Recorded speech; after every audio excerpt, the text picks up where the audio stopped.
I still remember watching that series live as it was happening, and I think it was at that specific moment where I decided that Rocket League has to be the greatest esport of all time.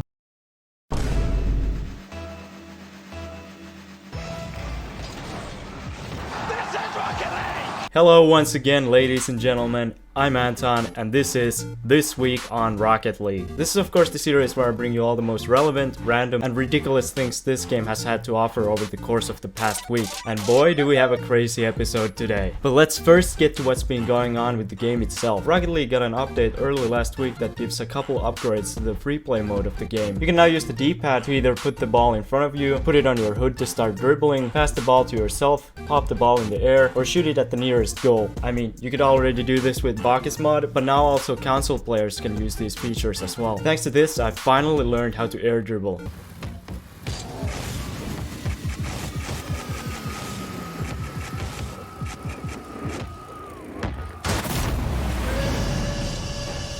But now let's move on to the real meat on the bones of this video. I'm of course talking about the esports segment. The first regionals for North America, Oceania, Middle East and North Africa and Asia Pacific South ended last Sunday, and it was nothing short of incredible. Space Station and NRG went undefeated in the Swiss stage, while both the newcomers didn't win a single series. The South American team True Neutral managed to make it into the playoffs by taking 8th place. They however were blown out by Space Station in the first round of the playoffs. FaZe Clan and Team Envy had a 7-game thriller, with FaZe Clan eventually taking the W, after which they had another 7-game thriller, this time against Space Station. NRG beat G2 in the first round in a series where every single game was decided in overtime. Then they proceeded to absolutely demolish version 1 to get their ticket to the grand finals. And nothing really happened in the grand finals, so I'm gonna skip it.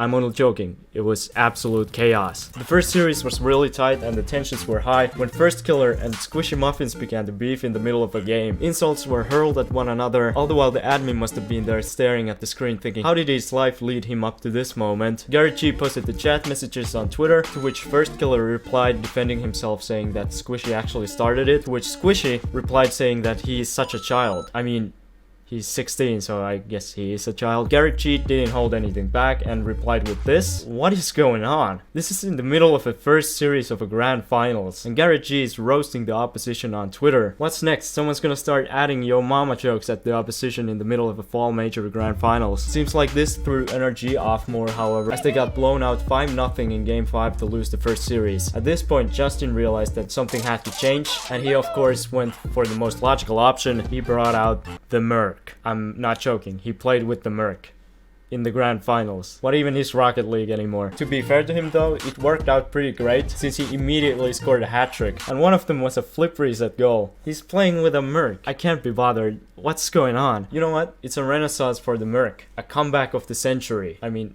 it was never popular to begin with, so I don't know if it's really a comeback. NRG won the second series 4-1, but it wasn't enough as FaZe would win the third series, winning the regionals. Honestly, congrats to FaZe. Everyone wrote them off from the beginning. After the finals, Firstkiller and Squishy squashed the beef in a very wholesome moment on Twitter. Well, it's nice to see that Twitter hasn't changed one bit. G2 #1 fan posted a wholesome meme in the replies. Wait a minute.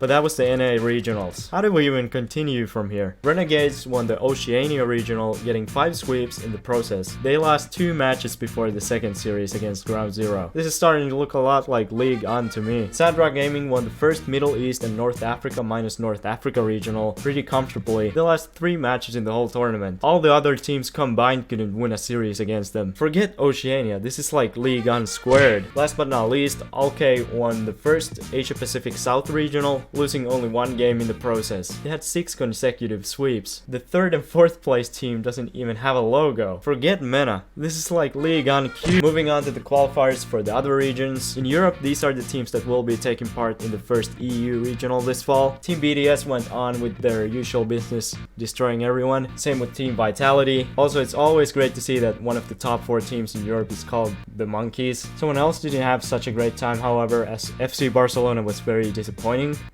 Oh, sorry, that's the La Liga table. But somehow the Rocket League team did even worse as they didn't manage to qualify for the main event. These lot never get a break, do they? Moving on to South America, these are the teams that have qualified for the first South America regional, with Era Eternity and Furia Esports looking the most dominant in the qualifiers. Sadly, however, Team Nice Try went 0-3 and didn't qualify. I guess you could say that it wasn't a very nice try. These are the teams that qualified for the first regional of Asia Pacific North, that is to say Japan plus one South Korean team, and what are they doing here? And finally, here are the teams that qualified for the Sub-Saharan Africa regionals. I'm pretty sure they don't have pandas in Africa. Then again, they don't have monkeys in Europe either. But that's gonna wrap up the esports segment for today. Phew.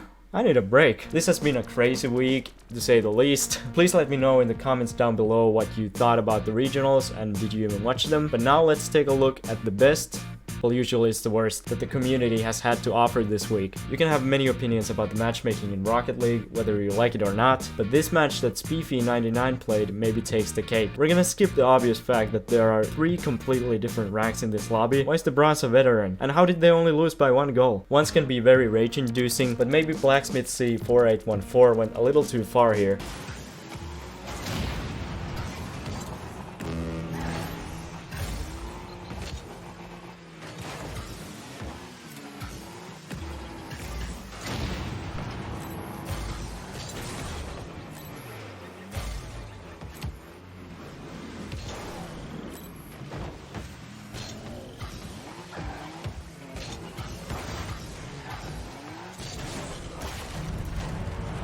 You didn't have to do him like that. I mean, it was pretty impressive how bad you destroyed him, but still, tone it down a bit. Hocus Pocus 69420, good one. Posted a clip that pretty much sums up what Diamond is like.